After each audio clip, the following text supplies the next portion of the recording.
Well, if you're a gun voter in Riverton, you have a choice to make in the upcoming August 20 Republican Party primary.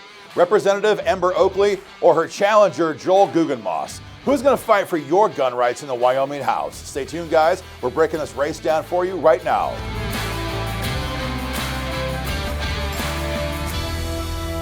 Hey guys, Aaron Dorr here with Wyoming Gun Owners. The primary is coming up quick, and in Riverton, we're being asked about this primary between Representative Ember Oakley and her challenger, Joel Guggenmos, House District 55. The question you're asking us is the same question we discuss every 2 years at election time. Who can we trust? Everyone says they're pro-gun. Everyone campaigns on being a gun rights champion.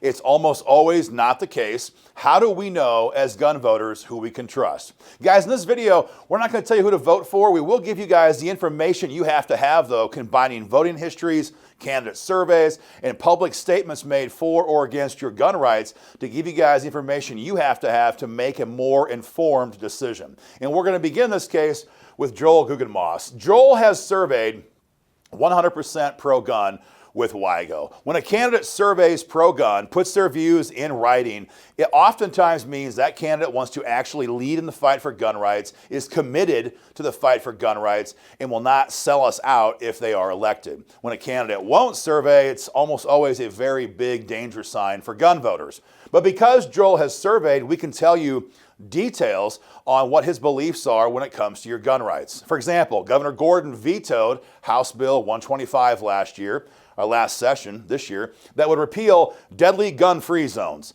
Joel agrees that problem has got to be fixed. He would sponsor that bill in the House, he said on his candidate survey. He's also opposed to fix NICS.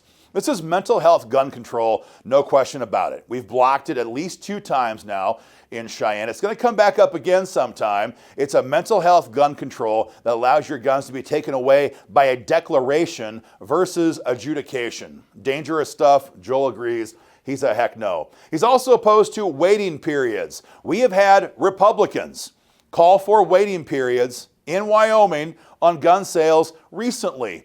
It happens every couple of years. Joel disagrees, 100% opposed to waiting periods because we all know they only get innocent people killed. It's a stupid idea. He's opposed to red flag laws. We banned red flags this year in Wyoming, Senate File 109, but the rhinos want to undo that legislation. They want to weaken that law. Joel disagrees. He's opposed to red flags, 100%. And finally, he will defend stand your ground law. It's ironic that we have Republicans in the state, like Ember Oakley, who were opposed to stand your ground law. We passed this back in 2018, but the rhinos want to tweak it, which means gut it, and do some harm to it. They keep talking about this. Joel is opposed to that. He will defend stand your ground law. You can see Joel's entire survey on our website right now for yourself. I encourage you to check it out, print it off, keep a copy. It's good information for you guys to have. That brings up Ember Oakley. Ember's been there now for 4 years.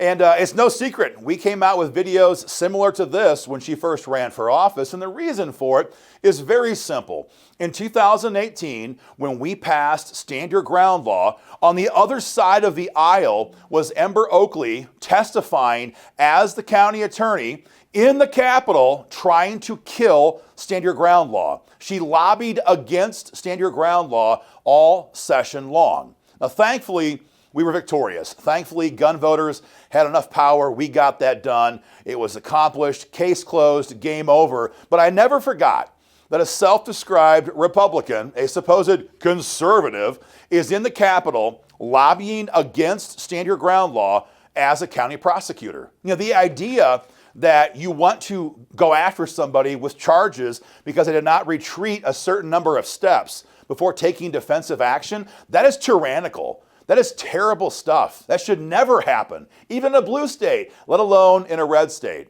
And so we knew she had a real hatred towards gun owners because she lobbied against Stand Your Ground law. Of course, she won in 2020, and she won last time, but Ember Oakley's actions in Cheyenne have only further given us concern. For example, 2022, she was a no vote on the Second Amendment Preservation Act, House Bill 133. The date of her vote was February 18, 2022. You can look it up for yourself. SEPA is a badly needed item here in Wyoming. The problem we have right now is while Wyoming has good gun laws, the federal government is always trying to make us enforce federal gun control laws. SEPA is designed to assert our state sovereignty and tell Joe Biden, or God forbid, Kamala Harris, that we are our own sovereign state. We have our own state constitution. We have our own legislature. They pass laws for our state. Our cops, funded by our taxpayers, enforce our laws. And we don't want Wyoming cops to enforce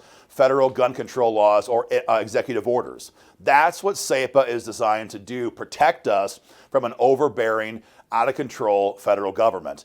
Ember Oakley voted against that bill in 2022, which would continue the process of Wyoming cops being forced to carry out and enforce federal gun control laws. That is insanity. Now, if you ask her about this, she'll say, no, I was a yes vote. And she was, because Ember and her friends ran a cover bill that had the same name, Second Amendment Preservation Act, but it had none of the actual contents, none of the actual teeth, none of the actual guts of House Bill 133. It was a cover bill designed to give rhinos cover at election time. But never forget, she was a no vote. Look it up for yourself, House Bill 133, February 18, 2022.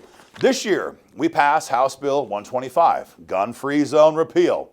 Governor Gordon vetoes it. He does it after we are adjourned for the year. There's a simple solution. You convene a special session.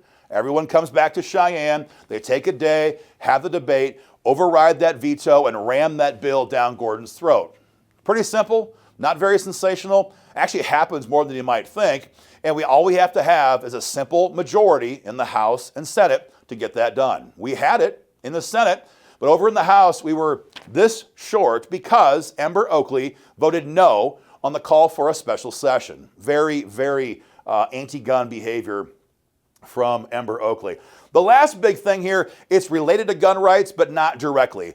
Because Ember Oakley voted for the I Hate WIGO bill, the anti-free speech bill. Here's what's going on. So in 2020, WIGO members decapitated the careers of a whole bunch of rhinos all across the state. Same thing happened in 2022.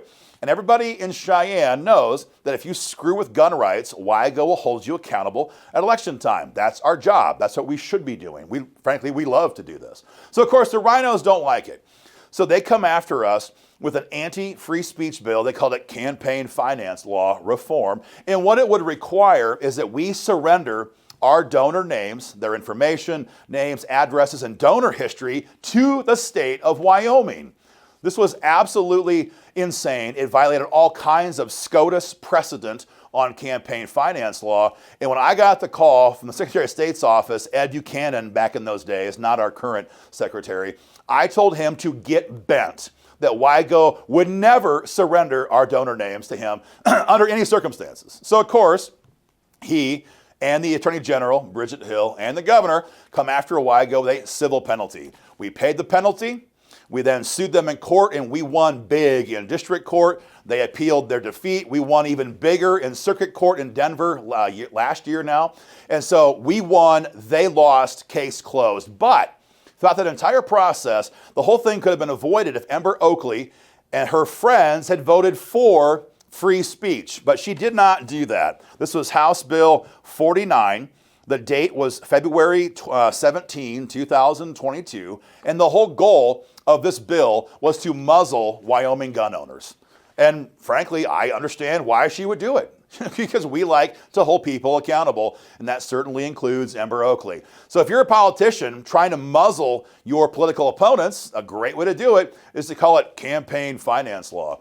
Unfortunately for Ember, she lost, all the rhinos lost because we got that whole law struck down in federal court. Again, we won, they lost, but it didn't have to happen. And if Ember had voted the right way, it wouldn't have happened, and she did not do that. Again, House Bill 49. No surprise, she will not complete her candidate survey this cycle, so we don't know how she would vote on other gun rights issues of the day because she has refused her survey. But guys, again, the actions speak far more than her silence on her survey does. And finally, if it wasn't enough information so far, you can see for yourself the kind of endorsements that a person has. Endorsements tell you a lot about who that person's friends are. Endorsements don't make or break campaigns, but it tells us as gun voters who a person's friends are, how they might vote on issues of the day going forward. So when you see Senate President Ogden Driscoll, for example, endorsing Ember Oakley, or Tara Nethercott, one of the biggest rhinos in the Senate, endorsing Ember Oakley, or Bob Nicholas, who ran all kinds of gun control amendments this year on Senate File 109, endorsing Ember Oakley, it tells you an awful lot about how she acts and who her friends are in Cheyenne. Concerning stuff. So guys, the recap is very simple. Before she was ever even in office, Ember was an enemy to gun owners. She has maintained that for the last couple of years, even trying to muzzle political opponents with bogus campaign finance reform laws, and she will not survey. If you see Ember, be sure to ask her to apologize for all of her actions and her votes and her statements against your gun rights. And if you see Joel Guggenmos, be sure and thank him for his 100% pro-gun survey and for having the courage to put his views on your gun rights in writing. Guys, that's our recap in this race. Do me a favor, you can find this on YouTube, Facebook, Twitter, our website. Wherever you're seeing this, be sure and share it on your own social media platforms. Tag your friends. Make sure everyone knows about the two candidates in this race. Guys, get involved today at joinwygo.com.